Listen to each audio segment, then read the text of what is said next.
골로새서 2장 1절로 15절까지 말씀 한 절씩 교독하도록 하겠습니다. 내가 너희와 라오디게아에 있는 자들과 물은 내 육신의 얼굴을 보지 못한 자들을 위하여 얼마나 힘쓰는지를 너희가 알기를 원하노라.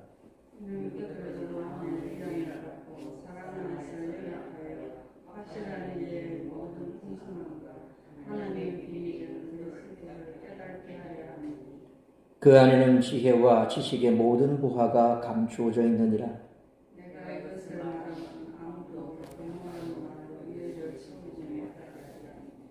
이는 내가 육신으로는 떠나 있으나 심령으로는 너희와 함께 있어 너희가 질서 있게 행함과 그리스도를 믿는 너희 믿음이 굳건한 것을 기쁘게 봄이라.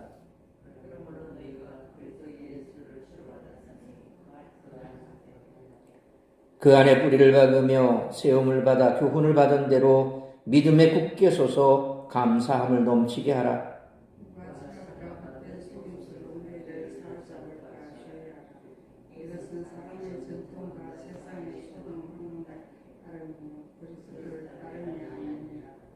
그 안에는 신성의 모든 충만이 육체로 거하고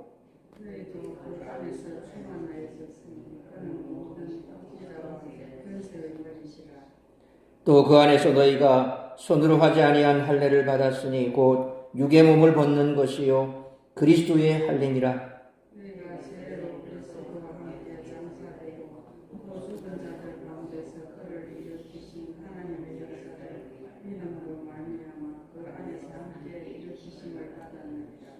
또 범죄와 육체의 무할례로 죽었던 너희를 하나님이 그와 함께 살리시고 우리의 모든 죄를 사하시고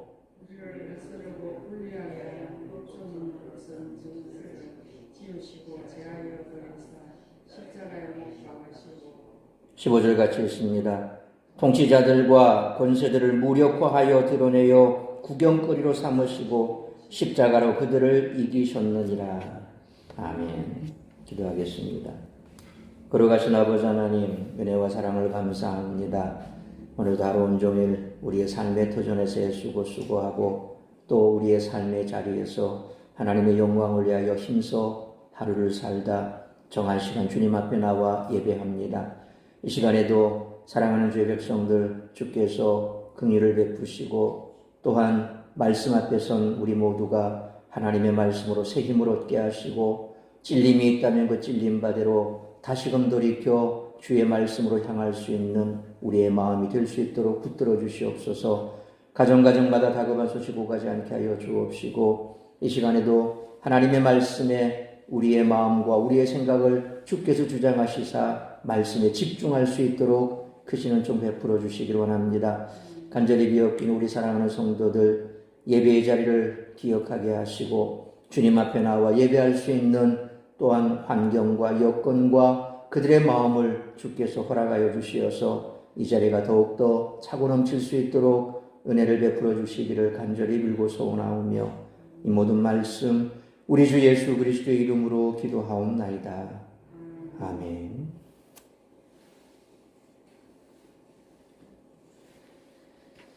우리가 앞서 살펴본 대로 자신의 사도사역의 일반 원리에 대해 말했던 바울은 오늘 이제 본문 1절로 7절에서 골로새 주변 교회들을 향해 말하며 그들이 거짓에 빠지지 않고 그리스도 안에서 굳건히 서 있기를 권면합니다. 이어지는 8절로 15절에서는 거짓 가르침을 겨냥해 그리스도의 인격과 사역을 설명합니다. 골로새 교회와 그 주변 교회들에게 초점을 돌린 바울은 오늘 본문을 통해 이들에 대한 자신의 열망을 표현합니다. 먼저 바울은 골로새 공동체가 사랑으로 연합하여 하나님의 비밀인 그리스도를 아는 지식에서 풍성한 확신을 누리게 하고자 자신이 애쓰고 있음을 말합니다. 바울이 이렇게 애쓰는 이유는 이들이 그럴듯한 말에 속지 않고 처음 배운 교훈에 따라 믿음을 굳건하게 유지하여 그리스도 안에서 뿌리를 박고 세워져 그리스도를 주로 여기는 삶을 살게 하려는 것입니다. 이렇게 하기 위해서는 하나님의 뜻에 어긋난 인간의 전통에서 나온 철학과 헛된 속임수에 사로잡히지 않게 조심해야 한다는 것이죠. 이것은 세상의 악한 세력과 존재에 따라 만들어진 것으로 그리스도를 따라 된 것이 아니며 오히려 그리스도의 신성과 충분성과 궁극적 권세를 인정하지 않습니다. 진리는 자신 안에 신성의 충만함을 가지신 그리스도께서 성도들의 충만함의 근원이 되시고 모든 통치자와 권세자 위에 궁극적 권세가 되신다는 것입니다. 따라서 골로새 성도들은 모세 율법 아래서 육체 할례만 받았던 구약의 이스라엘과 다르게 죄와 무할례로 죽었던 이방인인데도 불구하고 그리스도와 함께 죽고 부활함으로써 죄 사함과 그리스도의 할례를 받아 새 이스라엘 백성이 된 것입니다. 이렇게 그리스도와 연합한 자들은 모세 율법의 권세와 정죄에서 자유로워졌기 때문에 율법의 권세 아래 다시 들어가야 한다는 속임수를 떨쳐버릴 수 있고 모든 통치자와 권세를 무찌르고 구경거리로 삼으신 승리의 그리스도를 의지할 수 있습니다. 그러므로 그리스도와 연합한 자로서 십자가로 승리하신 우리 주 예수 그리스도를 믿는 믿음으로 날마다 승리하는 우리 모두가 되시기를 축원합니다. 바울은 골로새 교회와 그 근처에 있는 라오디게아 교회가 거짓 교사들의 이단 가르침에 빠지지 않을까 우려했습니다.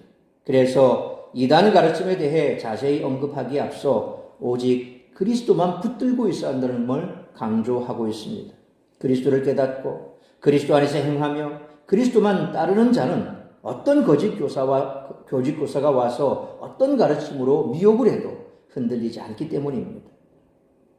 따라서 이와 같은 오늘 본문의 말씀을 통해서 우리들이 깨달아야 할 것은 첫째로 1절로 5절 말씀처럼 교회는 그리스도를 깨닫는 일에 사람으로 하나가 되어야 한다는 것입니다.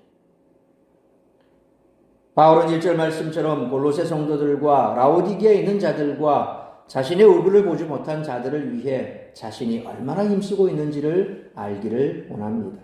골로새와 라오디게아는 소아시아 서쪽 해안에서 떨어져 있는 라이코스 강 골짜기에 위치한 도시들입니다.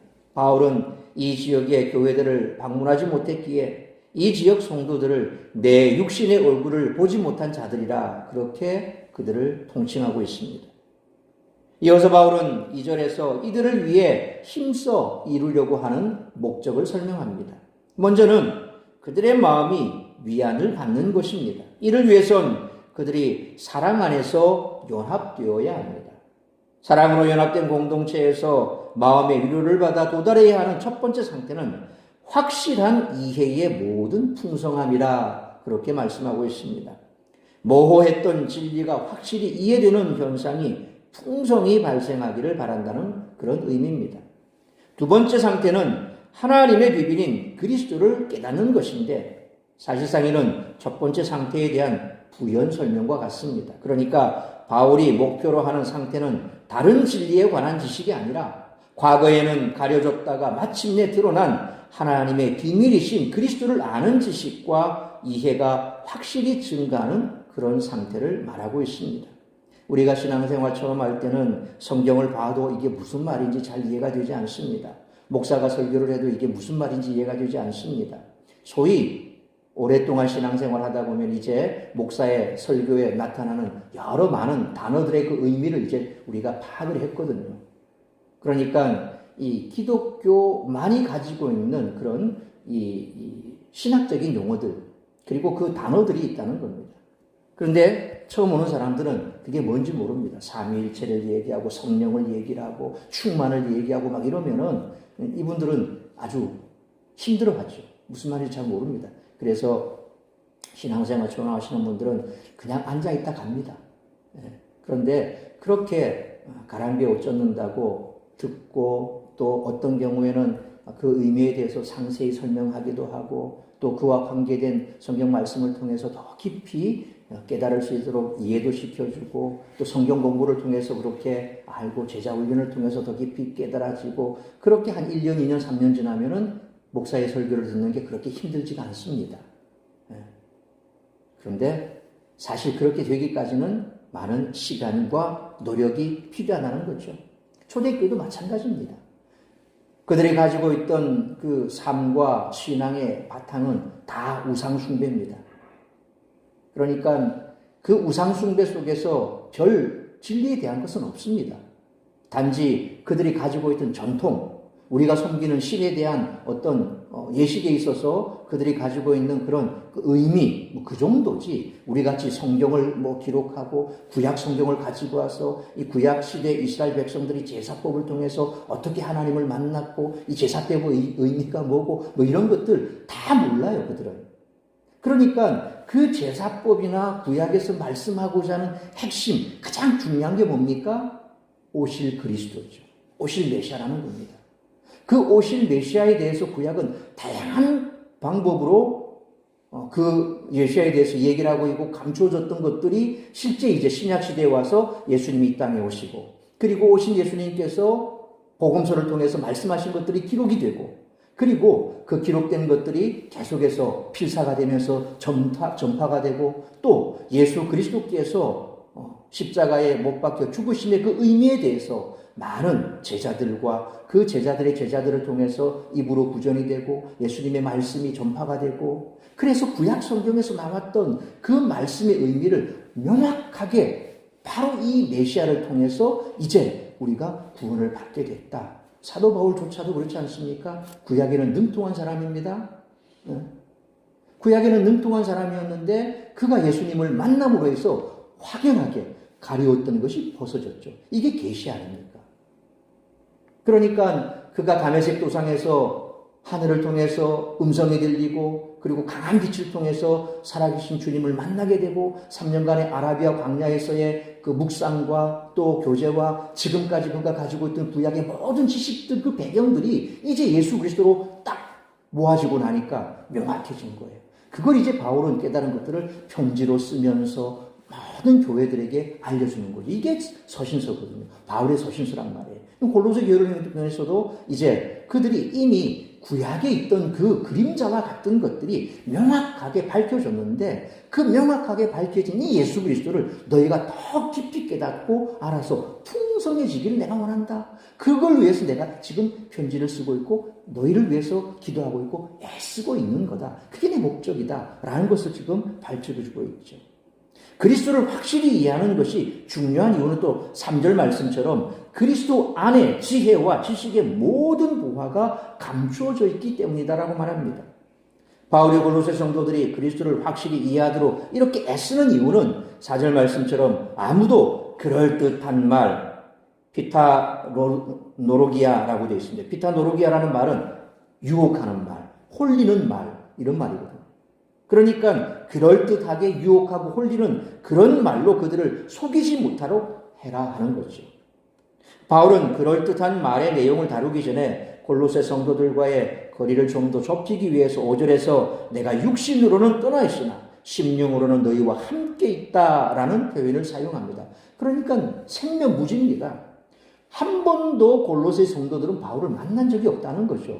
대면한 적이 없다는 거예요. 왜? 골로새 교회는 바울이 생긴 교회가 아니니까 가서 볼 일도 없었던 거죠. 그런데 그 골로새의 에바브라를 통해서 세워진 이 골로새 교회가 아름답게 세워져 있다는 사실을 알고 나니까 너무너무 기쁘고 감사하고 그들을 만나고 싶고, 그래서 늘 기도하면서 그들이 좀 더 깊은 예수 그리스도를 알기를 위해서 그렇게 바울이 힘썼는데, 실상 너희가 나를 보지 못했지만 그러나 나는 너희를 위해서 지금까지 이렇게 기도하면서 내가 너희가 예수 그리스도를 더 알기를 원하는 그런 마음을 가지고 있다. 너희는 나를 보지 못했지만 내 마음속에는 항상 너희가 있어.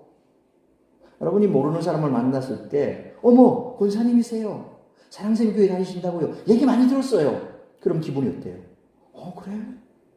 굉장히 반갑게 그런 얘기를 하면 어때요? 너무 기분이 좋죠. 한 번도 보지 못했지만 뭔가 가까운 듯한 느낌이 들지 않습니까? 바울이 지금 그거예요. 그러니까 바울이 너희가 지금 뭔가 유혹하는 말, 너희를 꼬드기려고 하는 이 이단적인 사상이 이런 건데 라고 얘기하기 전에 내가 먼저 걔네들이 뭘 말하는가에 대해서 이야기하기 전에 내가 먼저 너희에 대해서 이런 마음을 가지고 가까이 있어. 너희는 나를 못 봤지만 나 너희 정말 내 마음속에 있어 라고 하면 바울이 하는 얘기에 대해서 좀 더 귀를 기울인다는 거예요. 바울은 그런 의미에서 지금 5절과 같은 표현을 한 겁니다. 바울이 이들과 같은 복음을 믿고 있고 같은 그리스도와 연합해 같은 그리스도의 몸된 교회에 속해 있다는 이 현실적인 근거를 듬으로 말미암아서 이제 앞으로 바울이 골로새 성도들에게 너희를 유혹하는 그런 내용이 뭔가에 대해서 얘기할 때 좀 더 귀를 기울이라 라는 의미로 말씀하는 거죠. 바울은 또한 골로새 성도들에 대해 들은 소식에 대해서도 마치 자신이 직접 목격한 일처럼 질서 있게 행함과 그리스도를 믿는 너희 믿음이 굳건한 것을 기쁘게 본다. 그렇게 말하고 있습니다. 마치 그냥 옆에서 멀리서 다 보고 있는 것처럼 그렇게 표현을 하고 있죠. 골로새 성도들과 거리를 좁히려는 이러한 노력은 거짓 가르침에 대한 교정이 외부의 권위자가 아닌 내부의 목자에 의해서 이루어지고 있음을 드러내고자 하는 거죠. 그러니까 가까이 있는 누군가가 집사님 내가 오늘 이런 말을 좀 하려고 하는데 집사님은 저를 잘 모르겠지만 사실은 제가 집사님 대해서 많이 듣고 있어요. 정말 집사님 참 신실하게 신앙생활 잘하고 있다 그러대요. 너무 기뻐요. 이렇게 얘기하기 시작하면 뭔가 들을 준비가 됐죠. 바울이 지금 그런 마음 상태인 거예요. 이처럼 거짓 교훈에 미혹되지 않기 위해서는 그리스도를 깨달아야 한다는 것입니다. 바울은 골로새 교회 성도들이 사랑으로 하나 되어 그리스도를 깨달아 온전히 알게 되기를 간절히 원했습니다. 그리스도 안에 지혜와 지식의 모든 보화가 감추어져 있기 때문에 그리스도만 잘 알고 있다면 그 누구도 교묘한 말로 속이지 못한다는 겁니다. 바울은 갇혀있기에 거짓 교사들의 위협을 받고 있는 골로새 교회로 갈 수 없었지만 영으로는 그들과 늘 함께하며 그들을 위해 쉬지 않고 기도했습니다. 그뿐만 아니라 서신을 보내 그들을 격려하고 그들이 거짓 교훈에 미혹되지 않고 잘 맞서도록 힘써 가르쳤습니다. 오늘날에도 수많은 이단이 교회를 위협함으로 이에 맞서 우리는 성경을 힘써 배워야 합니다. 우리들은 히브리서 10장 25절 말씀처럼 모이기를 패하지 말고 더 자주 만나고 모여 성경을 가르치고 배워 그리스도를 온전히 알아가야 할 줄 믿습니다. 그러므로 그리스도를 깨닫는 일에 사랑으로 하나 되어 이단들이 감히 침투할 틈이 없는 그런 교회로 세워나가는 데 힘쓰는 우리 모두가 되시기를 축원합니다. 두 번째로 6절로 7절 말씀처럼 감사가 넘치는 성도와 교회가 되어야 한다는 것입니다. 거짓 가르침을 교정하기에 앞서 바울은 6절에 너희가 그리스도 예수를 주로 받았으니 그 안에서 행하라 그렇게 권면을 합니다. 예수님을 주님으로 여기는 행함이 수반되어야 함을 강조한 것입니다. 이 행함은 그 안에서 이루어지는 것인데 고린도전서 12장 12절로 13절에 몸은 하나인데 많은 지체가 있고 몸에 지체가 많으나 한 몸인과 같이 그리스도도 그러하니라. 우리가 유대인이나 헬라인이나 종이나 자유인이나 다 한 성령으로 세례를 받아 한 몸이 되었고 또 다 한 성령을 마시게 하셨느니라 라는 말씀처럼 그리스도와 연합하여 그의 몸된 교회 안에서 성령의 내주하심을 누려야 행함이 가능하기 때문에 그렇습니다. 이들은 실제로 말씀처럼 주님 안에서 뿌리를 받았으니 행함과 더불어 교훈을 받은 대로 계속 세움을 받고 믿음에 굳게 서며 감사함을 넘치게 해야 한다는 것입니다. 이처럼 거짓 교훈에 미혹되지 않기 위해서는 그리스도 안에서 행해야 합니다. 그리스도 안에서 행하는 것은 배운 대로 굳게 서서 믿음의 뿌리를 잘 내리는 것입니다. 이는 감사가 넘쳐나는 삶으로 이어진다는 것입니다. 교회에 감사가 넘쳐나면 거짓 교사들은 교회 침투에 사람들을 미혹하는 데 어려움을 겪습니다. 그래서 바울은 골로새 교회를 향해 감사함을 넘치게 하라 그렇게 명령했습니다. 오늘날에도 많은 이단이 교회로 침투해 먼저 목표로 삼는 사람이 있습니다. 어떤 사람입니까? 교회나 목회자에 대해서 불만이 많은 사람입니다. 항상 그렇습니다. 어떤 집단이든지 간에 그 집단을 분열시키려면 그 집단 내에 흐르는 그런 기류와 반대로 가는 사람을 붙잡으면 돼요. 그러면 금세 무너뜨릴 수 있습니다. 그런 사람이 교회 안에서 영향력이 크면 클수록 그 속도는 빨라집니다. 그렇지 않습니까? 이단들이 그걸 노리는 거예요. 그래서 교회 안에 와서 신천지나 이런 자들이 교회 안에 침투했을 때 사람들을 처음에 와서 살핍니다. 그때 살필 때 가장 눈에 띄게 고소 대상 1호가 뭡니까? 방금 말씀드린 대로 목회자와 교회에 대해서 불만이 있는 사람. 그런 사람 옆에 가서 같이 맞장구도 쳐주고, 처음에는 이제 뭐 친분도 좀 쌓고, 뭐 밥도 대접하고 이러면서 친분을 쌓고 난 다음에 막 얘기를 시킵니다. 교회에 대해서 얘기를 시키고, 또 그분이 가지고 있는 목회자에 대한 그런 얘기도 막 시켜버립니다. 그러면 이제 조금 친분이 있으니까, 그래, 사실은 뭐 이러면서 교회에 대한 안 좋은 얘기들, 목사에 대한 안 좋은 얘기들 막 쏟아내죠. 그럼 뭐 가만히 듣고 있다가, 아, 그렇구나. 참, 그러고 보니까 그런 거 같네. 이러고 맞장구를 쳐줘요. 그럼 맞장구 쳐주면 기분 좋습니까? 더 해요, 그냥. 결국 코가 뛰어버리는 겁니다. 그렇게 해서 그런 사람들, 어머, 그러면 집사님만 그런가요? 물어보면, 안에 또 누가 있어요? 또 그래요, 또. 왜? 혼자 가면 또 뭐 이상하니까 물귀신은 또 누구를 끌어당겨요. 그럼 또 누가 데리고 와. 그러면 그 자리에서 또 그렇게 해서 점점 세력이 늘어나죠. 그러면 이제 그렇게 세력이 늘어나면 그 반대쪽에 있는 사람들, 교회에 대해서 긍정적이고 또 목회자에서 그래도 긍정적으로 생각하는 사람들에 대해서 점점 왕따를 시켜버려요. 이제 분리를 시켜버리는 거죠. 딱 분리시키고 난 다음에 그 다음에 이제 그 다음 두 번째 단계는 뭡니까? 목사를 찾아가서 요 사람들, 목사를 따르는 사람들에 대해서 이간질을 시켜버려요. 또 이 목사는 또 멍청해. 그 이간질에 넘어가버려요. 그래서 내가 그 권사님 내 그런 줄 알았는데 그랬구나. 왜? 다수의 사람이 거기에 대해서 자꾸 안 좋은 얘기를 하고 비방을 하고 목사님에 대해서 이런 생각을 하더라, 이런 얘기를 하더라, 자꾸 거짓말을 해버리면 나중에는 그렇게 돼버려요. 정말 그분이 얘기하는 게 다 거짓말처럼 보여요. 여러분 그렇지 않습니까?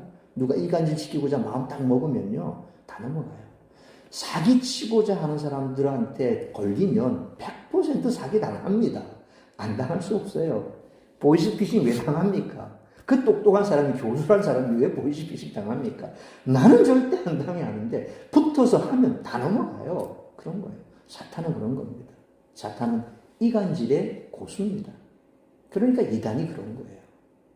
그래서 교회 안에서도 항상 불평 많고 불만 많이 하는 사람들, 그런 사람들은 사탄의 꾀임에 빠지기 가장 좋은 겁니다. 따라서 데살로니가전서 5장 18절 말씀처럼 범사에 감사하시길 바랍니다. 이것은 그리스도 예수 안에서 우리를 향하신 하나님의 뜻이라고 말씀하고 있습니다. 그러므로 한없는 하나님의 은혜를 깊이 생각하며 잃어버린 감사가 있다면 회복함으로, 감사가 넘치는 성도와 교회를 세워감으로 이단이 교회에 침투하지 못하도록 힘쓰는 우리 모두가 되시기를 축원합니다. 세 번째로 8절로 15절 말씀처럼 끝까지 예수 그리스도만 따라가야 한다는 것입니다.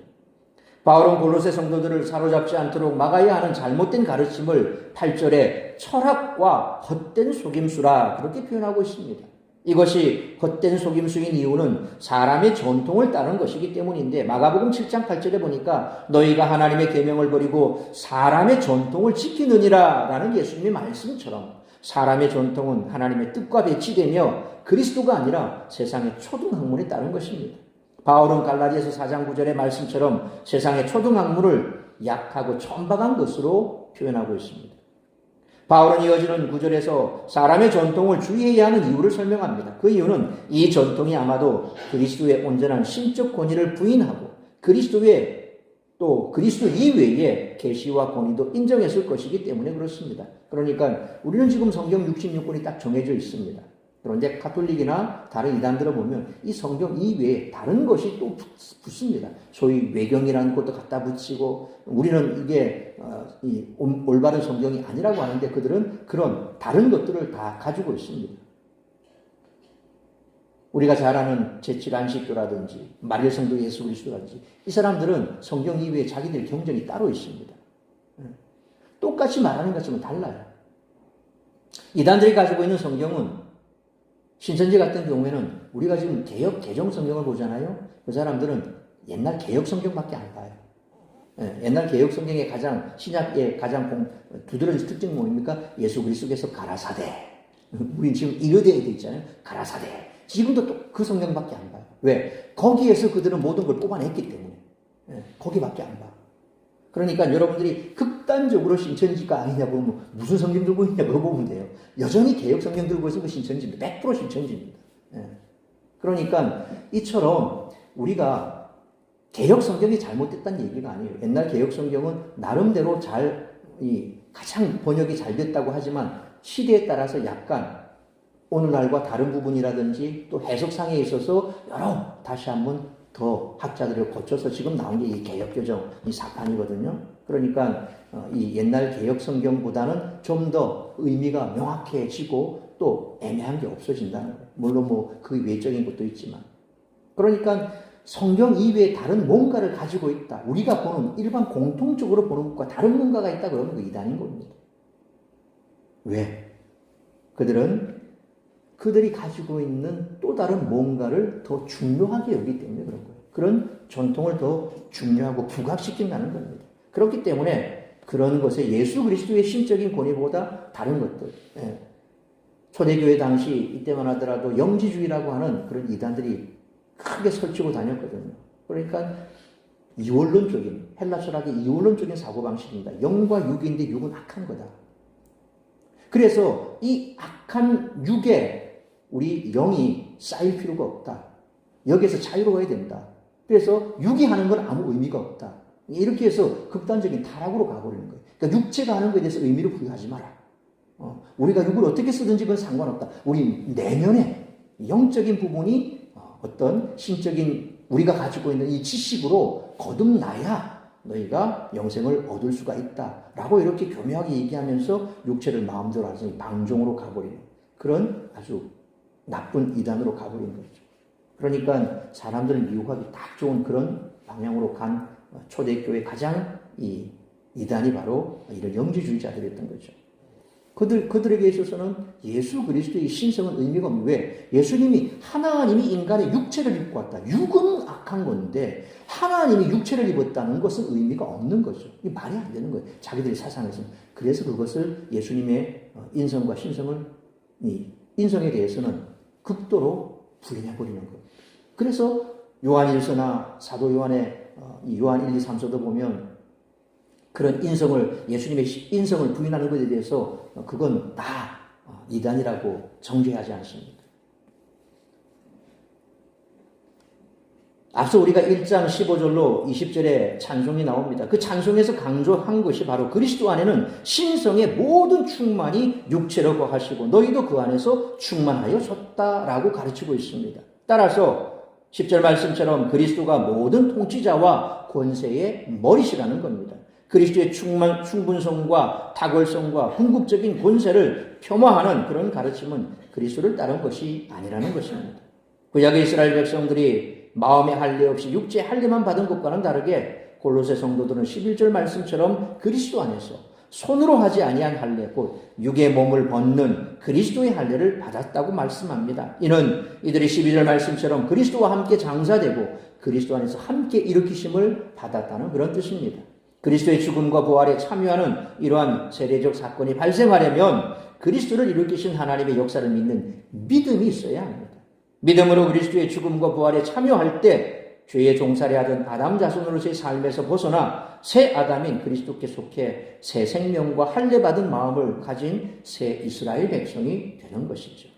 이러한 그리스도의 구원 사역의 수혜자는 13절 말씀처럼 유대인뿐만 아니라 범죄와 육체의 무할례로 죽었던 이방 골로새인들도 해당된다는 것입니다. 하나님은 그들을 그리스도와 함께 살리셨고 이로써 모든 죄를 사하셨으며 14절 말씀처럼 그들을 거스르고 불리하게 하는 복조문으로 쓴 증서, 소위 말하면 모세율법입니다. 이 증서를 지우시고 제하여 버리사 십자가에 못 박으셨습니다. 그래서 예수 그리스도로 말미암아 율법이 완성되었는데 이제 구약의 그 율법이 완성되신 예수 그리스도를 믿음으로 우리가 이 율법을 다 지킬 수 없지만 율법의 완성이신 예수 그리스도를 믿음으로 우리는 그 율법의 완성에 이르게 된다는 거예요.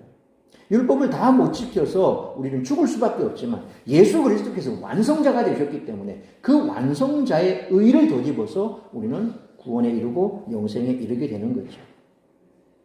이렇게 그리스도와 죽고 부활한 자들은 율법의 정죄에서 자유로웠기에 골로새 성도들은 율법을 다시 지켜야 한다는 사람들의 전통에 속지 말아야 한다는 것입니다. 앞서 말씀드린 것처럼 영지주의자라든지 혹은 또 유대인들이 와서 그렇게 얘기를 하지 않습니까? 예수만 믿으면 구원이 완전히 이루어지진 않아. 우리가 수천 년 동안 하나님께서 우리를 선택하셔서 주신 율법이 있어. 그 율법을 지키고 예수를 믿어야 완벽하게 되는 거야. 완전하게 되는 거야. 뭐 이렇게 가르치면 뭐 예수께서 유대인이었고 또 유대인은 수천 년 전에 하나님께서 선택한 백성들이고 그들에게 하나님께서 율법을 주셨고 그리고 예수님이 거기에서 나왔고 뭐 이런 얘기들을 쭉 들어보면 굉장히 신빙성이 있지 않습니까? 그냥 믿으면 구원받는다는 게 뭔가 좀 부족한 것 같죠. 지금도 우리는 그렇게 생각해요. 예수만 믿으면 구원받는다. 그러니까 굉장히 이 구원이 값싼 구원으로 우리는 느껴집니다. 그래서 우리는 뭔가를 해야 된다고 생각을 해요. 의무감에서 자꾸 뭘 하려고 그래요. 의무감에서 하려고 하니까 힘들죠. 공부도 재미있어서 하는 친구들이 공부를 잘하잖아요. 근데 억지로 하니까 잘 안 돼. 그래서 학력고사 이 수능 만점자들 하는 얘기가 뭡니까? 뭐가 제일 쉽다 그래요? 저는 공부가 제일 쉬웠어요. 그럼 다 때리고 싶어. 공부가 제일 쉽다 그러니까. 넌 공부가 힘들어 죽겠는데. 그렇죠? 그러니까 그런 친구들은 재미로 하는 거예요. 재밌는 거야. 수학 문제 어려운 거 갖다 놓으면 막 끙끙거리면서 풀어내면 막 기뻐요. 우리는 갖다 놓으면 머리 아픈데. 그러니까 우리하고 달라. 그 사람들은. 그러니까 그런 정말 뭔가 다른 그런 삶을 살아가는 그러니까 우리가 예수 그리스도를 믿음으로 말미암아 구원받는다. 그냥 믿으면 구원받는다. 뭐 이것만 하면 뭔가 부족해 보여요. 그러니까 거기에 뭔가 좀 더해야 될 것 같은데 이 더한다는 게 쉬운 게 아니죠. 성경에서 말씀하는 것처럼 자꾸 뭐 좁은 문으로 가라, 뭐 십자가를 져라 이러니까 야 정말 힘들어서 못한다. 어떻게 그걸 해? 그렇게 해야 구원을 받을까? 그래 안 하니까 나 구원 못 받아? 힘든 거예요. 헷갈리는 거죠. 그런데 진리는 그겁니다. 구원의 완성. 율법의 완성은 예수 그리스도입니다. 우리가 율법을 다 지켜서 구원받지 못한다는 거예요. 어느 누구도 그럴 수는 없어요. 그래서 하나님께서는 예수 그리스도를 보내주셔서 예수 그리스도께서 그 율법을 완성하게 하셨어요. 그래서 그 완성하신 그분을 믿고 따르면 우리가 억지로 하는 것이 아니라 이제 그분이 간 발자취를 따라가다 보니까 자연스럽게 하게 되는 거죠. 숙련공이 그런 거 아닙니까? 예. 옛날 우리 생활의 달인 그런 거 보세요. 그 사람들 처음부터 그렇게 잘했을까요? 쉽게 말하면 박스 접는 것도 보면 착착착착착착착착 완전 기계 아닙니까? 그 처음부터 그랬을까요? 처음 하는 사람이 오면 못하죠. 한 해, 두 해, 10년, 20년 하다 보니 그렇게 된 거예요. 우리가 예수 믿을 때 예수님만 바라보고 가다 보면 처음에는 힘들었는데 내가 이렇게 할 수 있을까? 꼭 이렇게 해야 돼? 온갖 생각이 듭니다. 근데 그것만 바라보고 가니까 그냥 가시는 거예요. 그게 자연스럽게 되는 거예요. 주일날 놀러 가고 싶어도 여기 오는 거예요. 딴 가고 싶어도 예수 믿으니까 하는 거예요. 사랑해라 했으니까 누가 뒤통수 한 대 딱 때리면 그냥 돌아서 한 대 때리고 싶은데 안 때려줘요. 왜? 사랑해라 했으니까. 자연스럽게 가는 거죠. 결국 그런 거죠. 뭘 지켜서 뭘 우리가 다 해서 얻어지는 것이 아니라 믿으면 된다는 거. 그 믿으면 된다는 건 정말 믿어보면 되는 거죠. 믿어보면 되는 거예요. 하나님은 15절 말씀처럼 통치자와 권세들을 무력화하시고 십자가로 그들을 이기심으로 그들을 드러내어 구경거리로 삼으셨다 그랬습니다. 십자가로 우주적 승리를 주신 그리스도 외에 성도가 두려워하거나 종속될 존재는 전혀 없습니다. 그래서 우리는 예수 그리스도 안에서 참 자유로울 수 있는 거예요. 옛날에 미신에 쪄들어 있을 때는 어떻습니까? 이사도 함부로 못 가요. 손 없는 날 가야 돼. 손 없고 발 없는 날 가야지 이사도 제대로 되는 거예요. 예, 불도 끄트리면 안 돼. 그래서 그때 연탄불 피워서 갔어요. 옛날 지금 생각하면 참 웃기죠. 다 미신인 거예요. 예.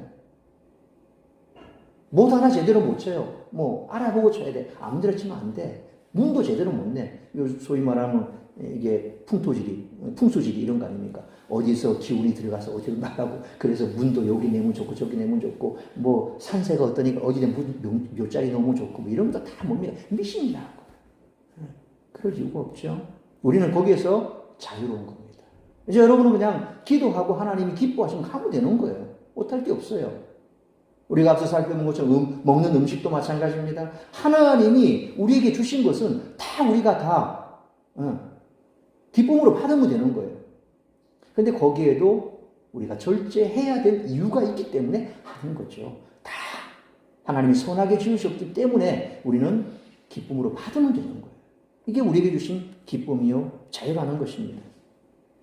그래서 이제 우리는 어디에도 매일 이유가 없습니다. 이처럼 거짓 교훈에 미혹되지 않기 위해서는 그리스도만 따라야 한다는 겁니다. 바울은 골로새 교회가 그리스도 안에서 하나님이 베푸신 구원의 복을 충만하게 누리고 있기 때문에 다른 교훈을 따를 필요가 없다는 것을 재차 강조하고 있습니다. 세례를 받아 그리스도와 연합한 자들은 그리스도와 함께 십자가에 죽어 모든 죄값을 치렀으며 그리스도와 함께 부활해 하나님 앞에서 의롭다함 칭함을 받은 자들입니다. 하나님은 우리의 죄가 기록된 문서를 십자가에 못 박아 없애버리셨으며 우리를 고발하는 사탄의 세력을 꺾으시고 십자가로 승리해서 온 세상에 선포하셨습니다. 그러므로 그리스도 안에서 완전한 구원의 복을 충만하게 누리며 다른 교훈에 귀 기울이지 말고 끝까지 그리스도만 따라가는 우리 모두가 되시기를 축원합니다. 사랑하는 성도 여러분, 진짜와 가짜를 구별하기 위해서는 진짜가 어떤 것인지 분명히 알고 있어야 됩니다. 위조 지폐 진짜인지 가짜인지 감별하는 사람 가짜 지폐 쳐다보고 있을까요? 아닙니다. 진짜 지폐만 수십 년간 파고듭니다. 그런 사람들은 가짜 지폐 갖다 놓으면 가짜다 금방 알죠. 뿅아리 감별사 암컷수 어찌 감별합니까? 우리는 보면 뒤집어 봐도 이게 뭔지 모릅니다. 근데 그 사람들은 계속해서 보면 미묘한 차이도 알아요. 가짜 지폐 오늘 갖다 놓으면 모르죠. 전문가가 보면 금방 압니다. 들통납니다. 왜? 진짜만 보면 그래요. 아니, 여러분들 자꾸 뭐 이단에 대해서 연구할 이유 없습니다. 진짜만 보면 이단을 금방 드러나요. 그렇지 않습니까? 가짜가 뭔지 몇 마디 시켜보면 아, 저 진짜다 가짜다 알아요. 그러므로 그리스도를 깨닫는 일에 사랑으로 하나가 되고 한없는 하나님의 은혜를 깊이 생각하며 잃어버린 감사가 있다면 회복함으로 감사가 넘치는 성도와 교회를 세우고 이단이 교회에 침투하지 못하도록 힘써야 할 뿐만 아니라 그리스도 안에서 완전한 구원의 복을 충만하게 누리며 다른 교훈에 기울이지 말고 끝까지 그리스도만 따라가는 우리 모두가 되시기를 주님의 이름으로 축원합니다. 기도하겠습니다. 거룩하신 아버지 하나님, 은혜와 사랑을 감사합니다. 오늘 말씀처럼 우리가 이 땅을 살아가면서 어디에 우리의 마음과 생각을 두어야 할지, 그리고 어떤 삶을 살아가야 할지 다시 한번 가슴에 새기길 원합니다. 우리의 구원의 완성이 되신 예수 그리스도, 오직 주님만을 바라보기를 원합니다. 말씀에 붙들려 살아가기를 원합니다. 지혜의 말씀에 우리의 믿음과 또 우리의 생각이 뿌리 내리기를 원합니다.